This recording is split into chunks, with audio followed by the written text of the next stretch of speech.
রুশ ইউক্রেনের যুদ্ধ বন্ধে মরিয়া মার্কিন প্রেসিডেন্ট ডোনাল্ড ট্রাম্প, কারণ এই যুদ্ধ বন্ধের কৃতিত্বের বিনিময়ে নোবেল শান্তি পদক চান তিনি। কিন্তু বিশেষজ্ঞরা বলছেন, সম্ভাব্য সেই শান্তি চুক্তির জন্য সময় লাগতে পারে অন্তত ৩ বছর।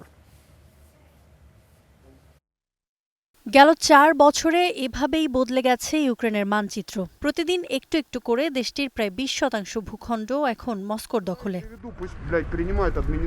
ক্রিমিয়ার দখল আর ইউক্রেনের ন্যাটোর সদস্যপদ পাবার আকাঙ্ক্ষাকে ঘিরে ২০২২ সালের ২৪ ফেব্রুয়ারি সংঘাতে জড়ায় রুশ ও ইউক্রেন। এরপর বহু আলোচনা বৈঠক হয়েছে, তবে কোনো চুক্তিতে পৌঁছানো যায়নি আজও। প্রশ্ন উঠছে, আদৌ কি সম্ভব এই যুদ্ধ থামানো?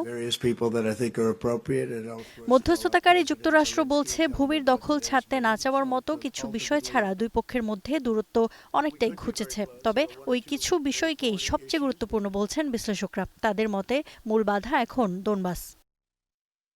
দোনবাসের লুহান্স্ক এখন রুশ নিয়ন্ত্রণে, আর দোনেৎস্কের মাত্র ২০% ইউক্রেনের নিয়ন্ত্রণে। রাশিয়া চায় ইউক্রেন স্বেচ্ছায় দোনেৎস্কের অধিকার ছাড়ুক। মধ্যস্থতাকারী যুক্তরাষ্ট্রও ইউক্রেনকে পুতিনের এই দাবি মেনে নিতে একরকম চাপই দিচ্ছে। রাশিয়া চায় তাদের দখলে যাওয়া দোনেৎস্ক স্বেচ্ছায় ছেড়ে দিক ইউক্রেন, কিন্তু গেল ১১ বছর ধরে অঞ্চলগুলো রক্ষা করতে লড়াই করে গেছে কিয়েভ। পাশাপাশি ইউক্রেনের অন্য ভূখণ্ডের দিকে রাশিয়ার নজর পড়ার শঙ্কা তো আছেই।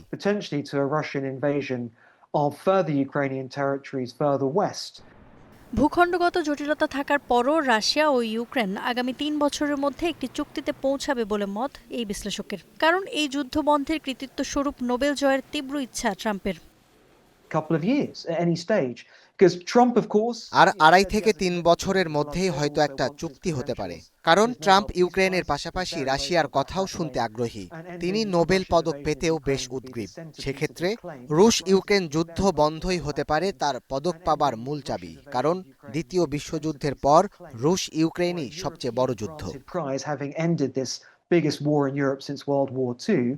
২০২২ সালে যুদ্ধ শুরুর পর ইউক্রেনের ৪টি এলাকা দোনেৎস্ক, লুহান্স্ক, খেরসন ও জাপোরিঝিয়া এখন রাশিয়ার দখলে। Iffat Khandakar, Star news.